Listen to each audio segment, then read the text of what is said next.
खतरनाक है मिक्सर। राज बाबू कर पुलिया शाहगढ़ में अब आएगा मजा। फिर आ गए सब राज्य खुशे।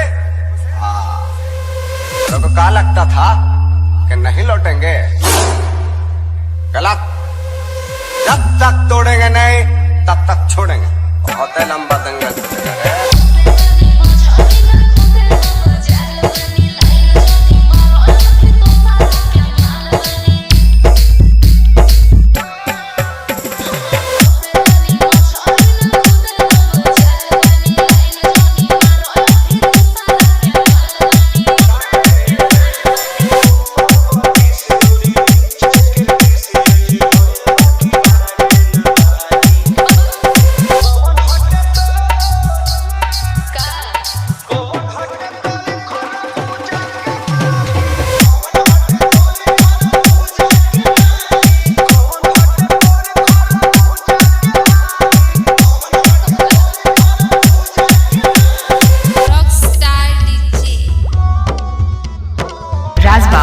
राज बाबू डेंजर मिक्स